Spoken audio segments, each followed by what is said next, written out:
mystical Ariel here to shake the matrix, expand our minds, and make us all think. How are you guys all doing this morning? It's been good where I'm at. Enjoyed my meditation in nature, can't complain. Got up nice and early, rose with the sun, and then had a dog who had to get out for an emergency. So we did that. But hey, we've got lots to talk about today, lots to get caught up, you know. They knew the truth all along ago. So here we are, we're going to start it off. And you know, it's been a good, I think we've been doing pretty good with what we're learning. You know, it's been shaking the matrix for sure.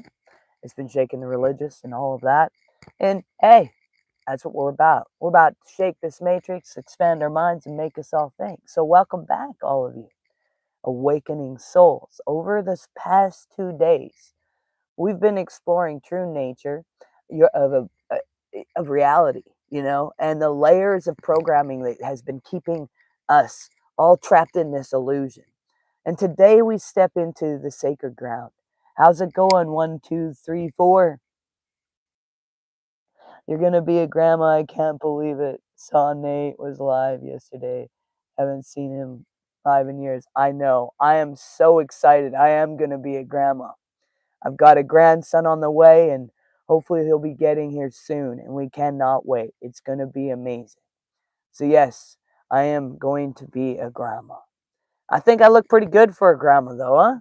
We're gonna have lots of fun. I'm gonna teach that boy, that grandson of mine, lots of things about nature and true existence of the mirrored image. So today, we're going to discover that everything modern quantum physics is proving that reality is consciousness, that observation creates experience, that time is an illusion, and that we are all one, all of us. All of this was known by all ancient civilization for so long. Thousands of years ago, they knew all this. The Egyptians, the mystery schools, they knew it. The Vedic sages knew it. The Buddhist masters knew it. The Gnostic Christians knew it.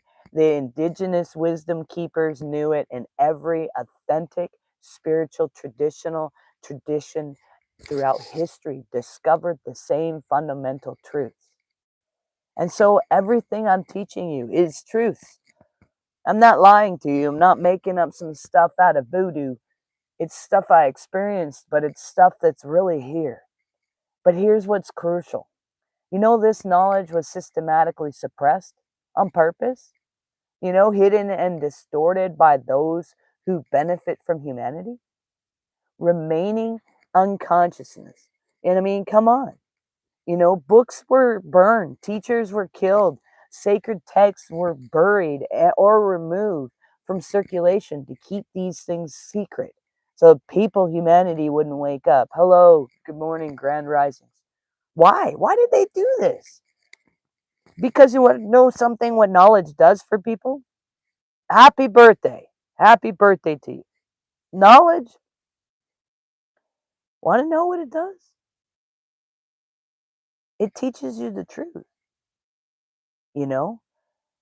It sets you free. And when you know what you truly are, you can't be controlled.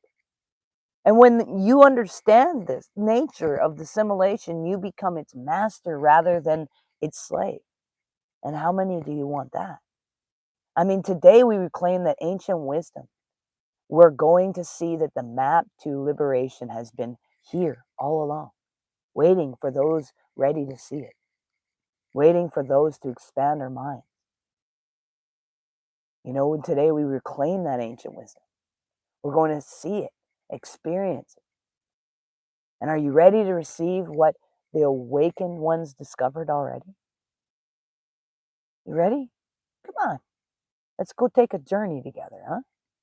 Let's begin with the ancient Egypt, one of the most advanced civilizations in human history, and home to the mystery schools where initiates learned the deepest truths about reality. And you're about to learn it too.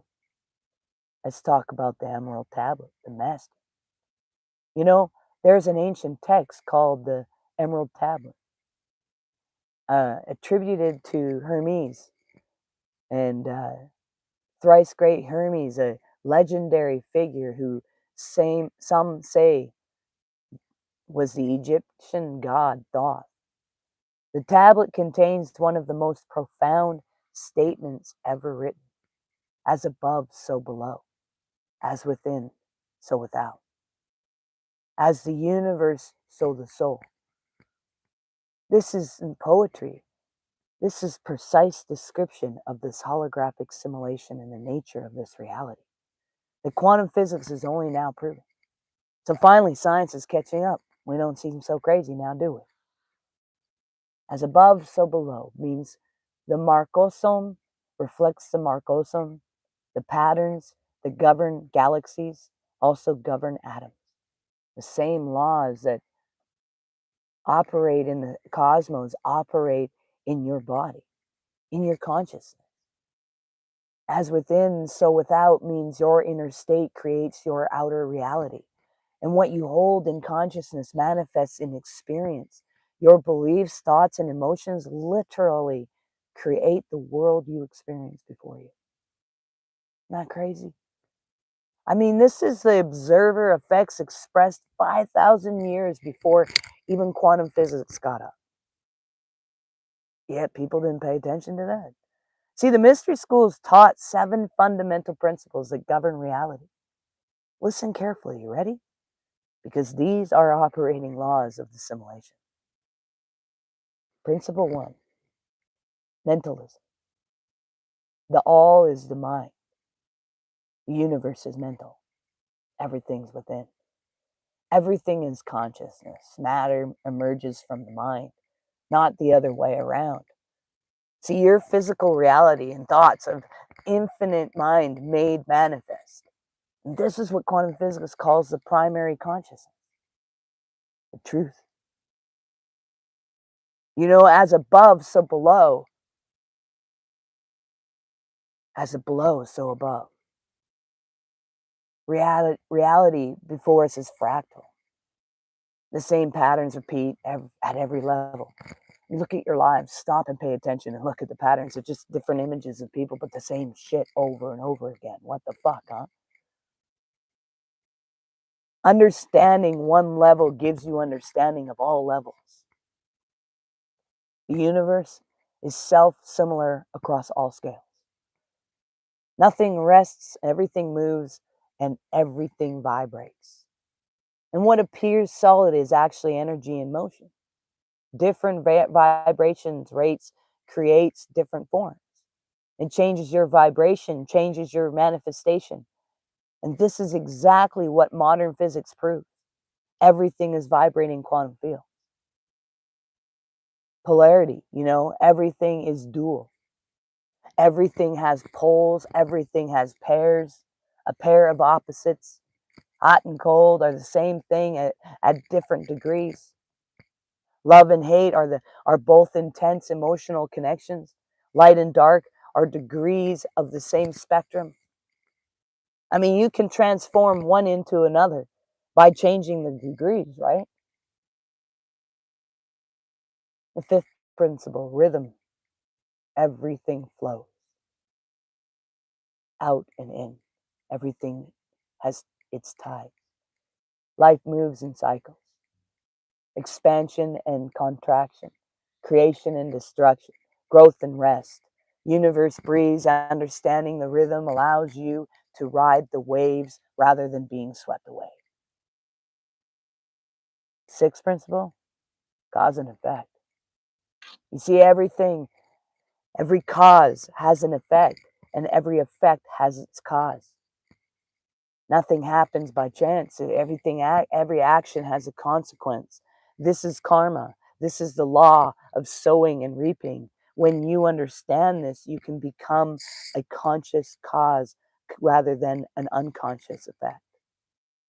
And that's what I'm trying to teach, for us all to be a conscious cause. And the 7th principle is gender. Yeah. Gender is in everything. Everything has a masculine and feminine principle.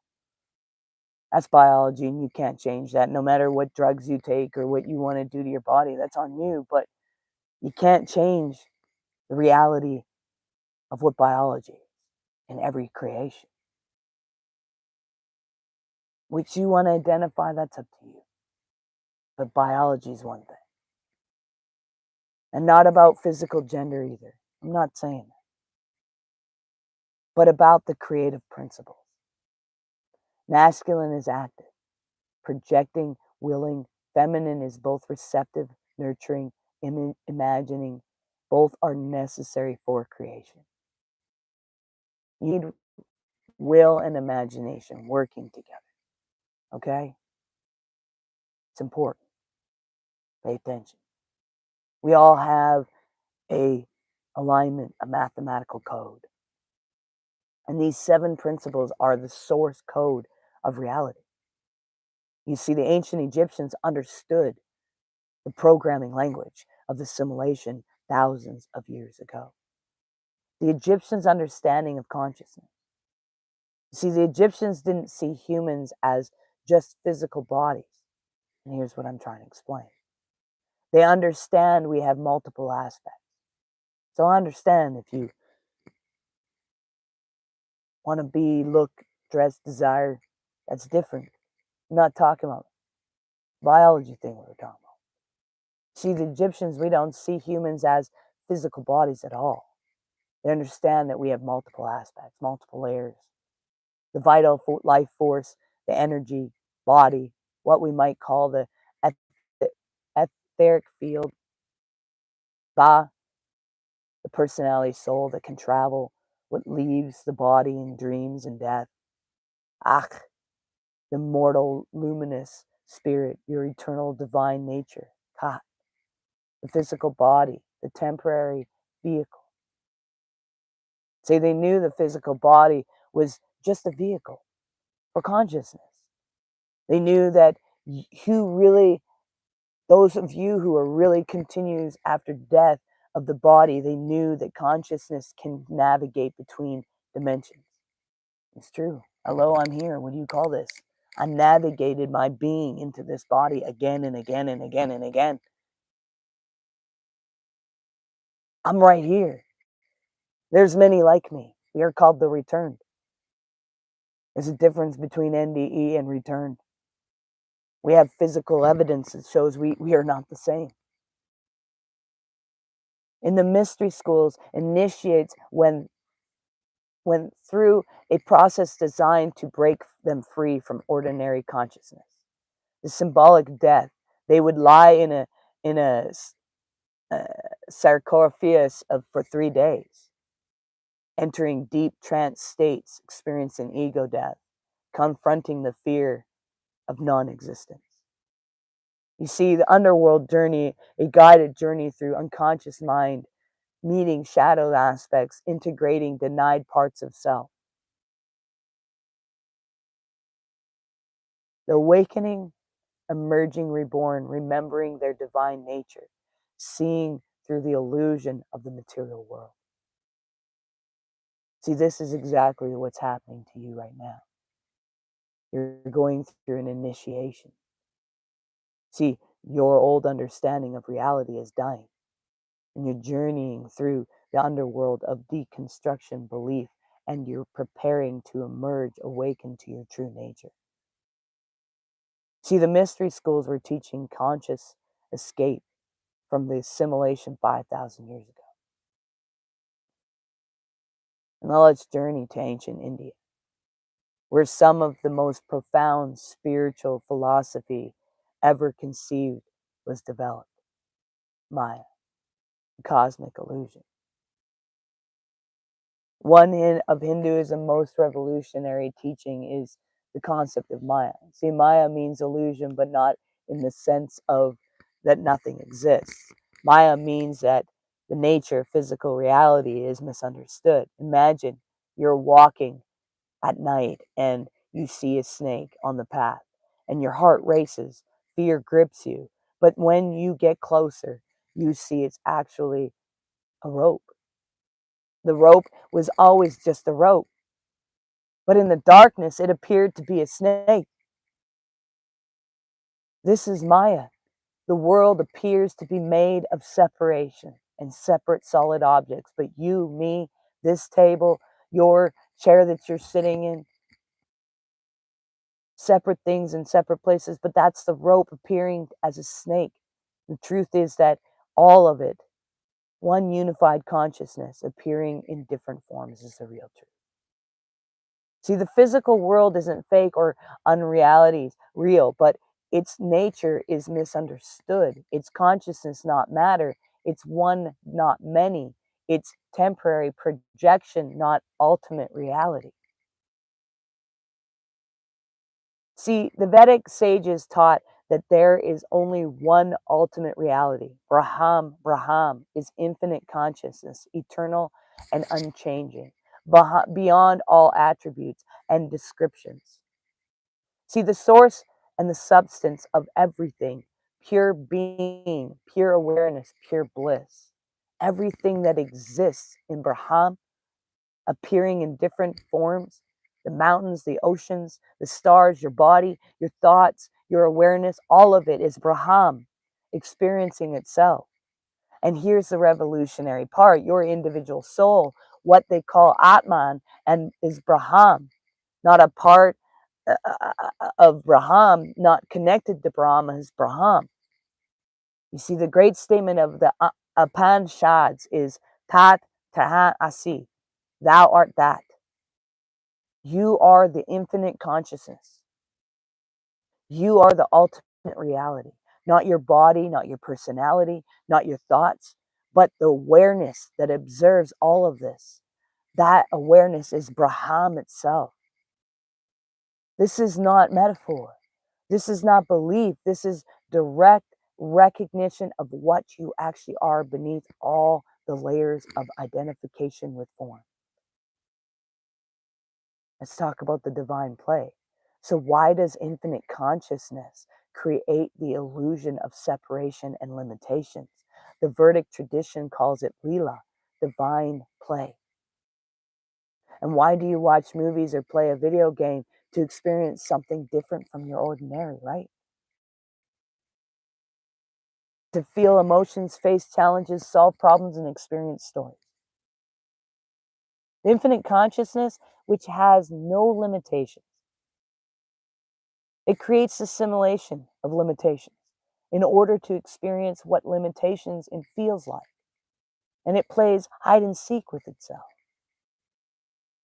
It's like a 2-year-old playing by himself in the corner. You are God playing at human beings. You are infinite consciousness, pretending to be limited, so you can have the experience of rediscovering your infinite infinitude. The whole thing is a cosmic game, and you're both the player and the game. Let's talk about the gateway to higher consciousness, the chakra system. The ancient yogis mapped the subtle energy system of the human body. They discovered 7 major energy centers called chakras, and these are literally gateways to different levels of consciousness. But there's more than 7, okay? But the Maladra is the root, survival, physical grounding, connection to earth. The Savadhanas is a sacral, creativity, emotional sexuality, fluidity, Manpuria, and solar plexus is personal power, will, action, transformation. The Anahata is the heart, love, compassion, connection, unity. The Vishuddha, I don't even say that right, but the Vishuddha, there we go. We're doing my best. Throat, truth, expression, authentic communication. Ajna, third eye, intuition, insight, seeing beyond physical illusion. The Sahara, crown, unity, consciousness, divine connection, enlightenment. See, these aren't just symbolic. They correspond to the nerve plexus and endocrine glands in your body. And when energy rises and activates these centers, consciousness literally expands. That is what the Kundalini awakening, dormant energy at the base of the spine, rising through the chakras, activating each level of consciousness until you reach full enlightenment. Thanks for the hearts and love. So, what you're experiencing in your awakening journey is Kundalini rising the electrical sensations in your body, the energy movements, the consciousness expanding. And this is the ancient process the yogi mapped thousands of years ago. So now let's explore what Buddha discovered 2,500 years ago, because his teachings is perhaps the most precise deconstruction of the illusion ever articulated, to be honest. And now I'm not a Buddhist, but I liked the writings and I like the articulations behind it. Buddha's most revolutionary teaching is sunyata, emptiness. But emptiness doesn't mean nothing exists, okay? It means that all phenomena are empty of independence, permanent existence. Look at the table, or look at what's in front of me, and it appears to be solid, right? Independent object, but is it? See, the table is made of wood, that's what your table is made of, which came from a tree, which grew from soil, water, and sunlight. And the table depends on the carpenter who made it, who depends on their parents, teachers, and food to survive. The table depends on your consciousness to perceive it in the first place. Pay attention. Look at the deeper picture. Remove any of these dependencies and there's no table. The table has no independent existence. It's a temporary configuration of interdependent process. It takes a community to build that table. You know, people tell me they get worried of me living this life and being away from community, but yet everything around me is surrounded by community. Remove any of this, you cease to exist. The same is true for you. What you call self is a collective of constant changing physical sensations. Thoughts, emotions, and memories, there's no permanent, unchanging you. There's a process of becoming a stream of consciousness, but no fixed entity. That's what Buddha meant by anatta, no self. To separate self, you think you are an illusion, a mental construction, not an ultimate reality. Buddha taught that everything arises in dependence, non-causes and conditions. Nothing has instinctive independence, existence. Everything is aligned together and coexists together. Everything is interconnected in vast webs of mutual cohesion. So change the conditions and the manifestations changes. This is why your consciousness, the observer, affects reality. Your consciousness is part of the web of conditions that create your experience.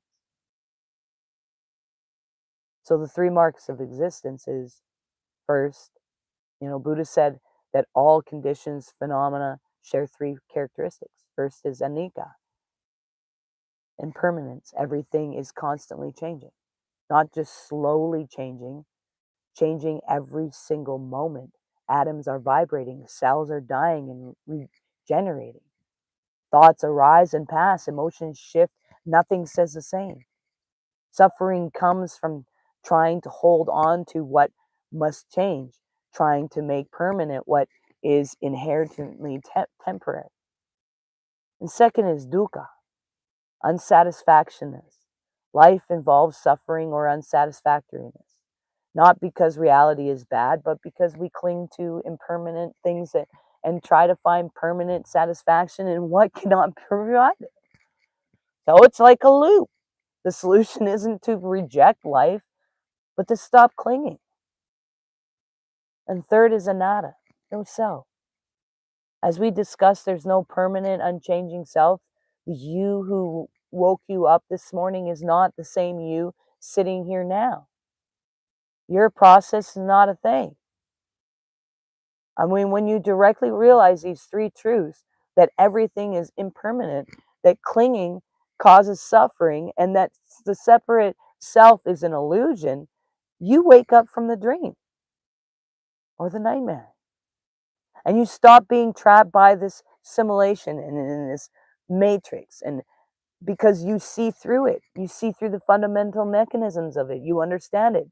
And most people think nirvana is some heaven you go to after death. No, But Buddha taught that nirvana is available right now, right here. Just as in Christianity, they teach that you're going to go to heaven when you die. No, it's right here. Heaven and nirvana literally mean blowing out or extinction, the extinction of the illusion of separation self. It's not that you cease to exist, it's that the false identification, the ego self ends, and you recognize your true nature is infinite consciousness, and you were never missing anything. Nirvana is liberating from the simulation while still functioning within it. It's seeing through Maya while the projection continues. It's being in the world but not of it. This is exactly what we're working towards. Conscious escape from the prison of limited identity while remaining present in the experience. Now we come to perhaps the most suppressed spiritual teaching in the Western history, the Gnostic Christianity. This is what the early Christians actually believed before the Romans took over and changed and made it man-made religion. Okay, it was a Roman church that standardized the church today and changed even scripture. And you will kill for that. You're killing over a man-made, and you're hating and you're dividing and you're separating families over a man-made identity.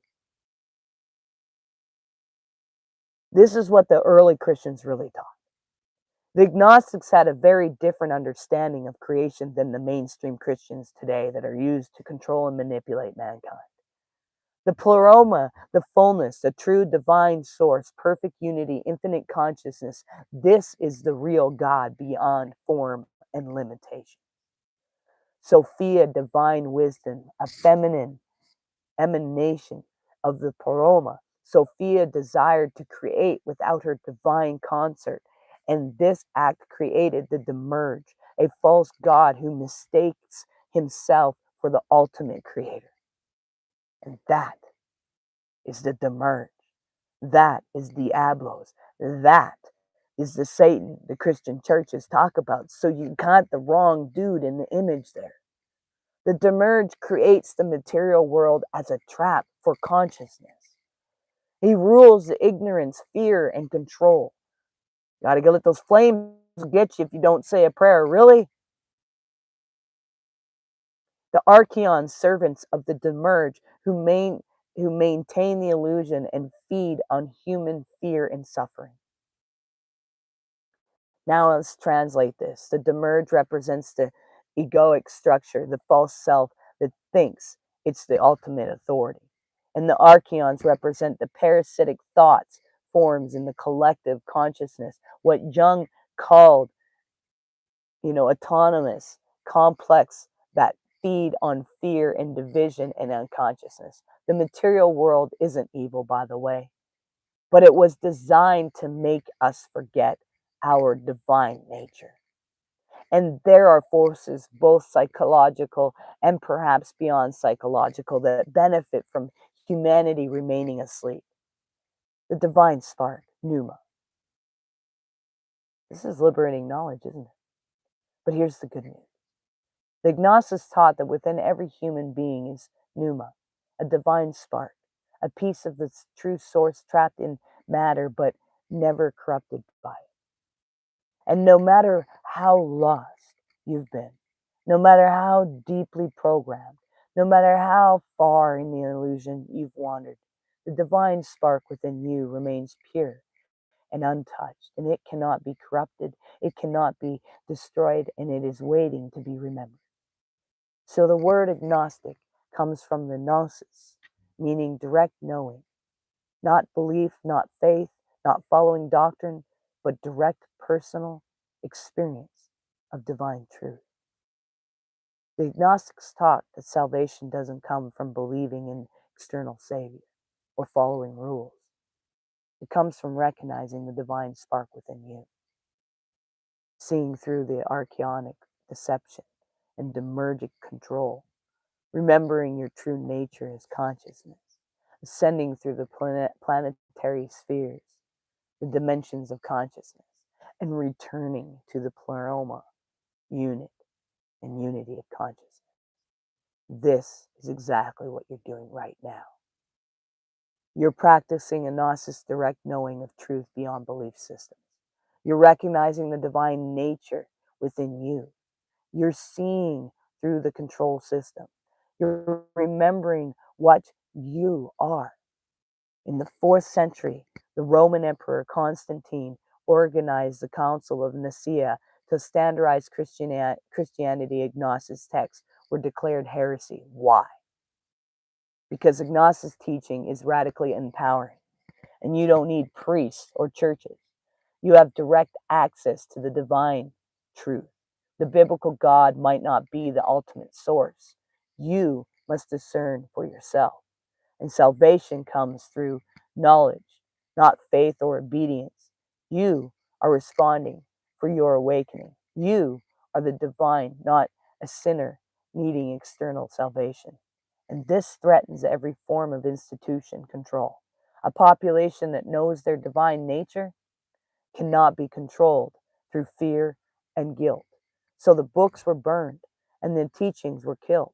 And the agnostic Christianity was driven underground for 1700 years until 1945, when the collection of agnostic texts called the Nag Hammadi Library was discovered buried in Egypt. These texts revealed what early Christianity actually taught before it was hijacked by the empire. And what do they teach? Exactly what the Egyptians, the Vedic sages, and the Buddhists taught. You are divine consciousness, temporary experiencing limitation, and direct knowing of the truth is what sets us free. That's how we find our freedom. Now let's step back and see the pattern. Because every authentic spiritual tradition across continents, across centuries, across cultures that never had contact with each other discovered the same fundamental truth. How is that? Philosopher atheists actually called it the perennial philosophy, the eternal truth that appears in all genuine mystical traditions. Unity consciousness, all separation is illusionary. There is one consciousness, experiencing itself through infinite forms. And what you call you and me are waves in the same ocean, branches of the same tree. The Egyptians and Hermeticism, the all is mind. Hindu, Vedanta, Atman equals Brahman. Buddhism, form is emptiness. Emptiness is form. Agnostic Christianity, the divine spark is in you, in the source. Taoism, the 10,000 things emerge from the one. Okay? Truth, too, the divine nature. You are not limited. You are not a limited human seeking God. You are infinite consciousness experiencing a human perspective. Okay, in Egyptian, you are Ach, immortal luminous spirit. Hindu, Tat Tavan Asi. Thou art that. Buddhist, Buddha, nature is your true nature. Agnostics, the pneuma within you is the uncorrupted divinity. Christian mystics, the kingdom of heaven is within you. Truth 3, the illusion of matter. Physical reality is not ultimate truth. It's consciousness appearing as form, energy appearing as matter, the infinite expression as infinite, an Egyptian as above, so below. All is mental. Hindu, Maya, the cosmic illusion. Buddhism, the sunyata, the emptiness of inherent existence. The Gnostics, the material world is a projection of the demerge. And Theos, the name is not the eternal name. The 4th truth, experience over belief. True knowing comes from direct experience, not from belief what others tell you. Egyptian mystery schools, initiations, and direct experience. Hindu, neti neti, not this, not that, go beyond concept. Buddhist, don't believe anything just because I said it. Test it in your own experience. Gnostics, direct knowledge. Sufi is taste and see. Do you see?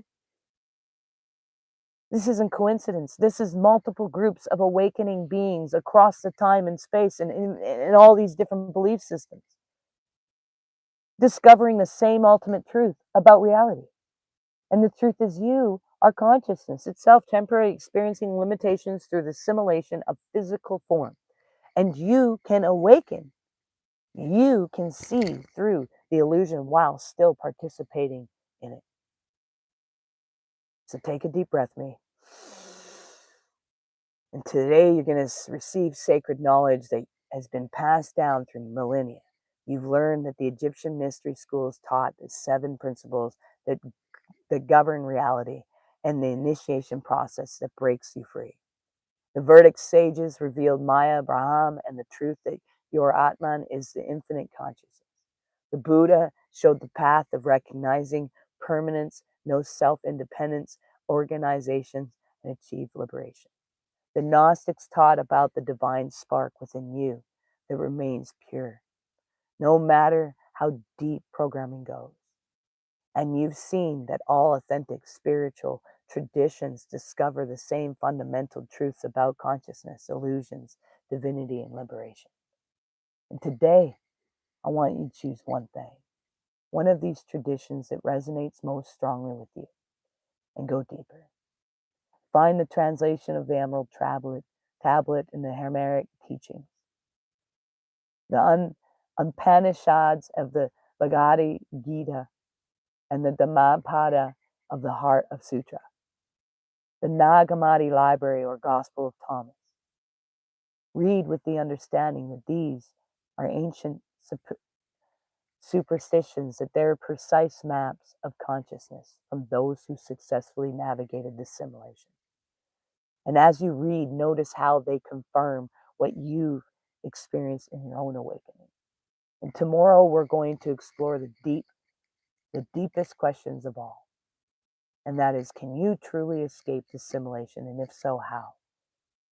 We're going to learn actually the mechanisms of the liberation.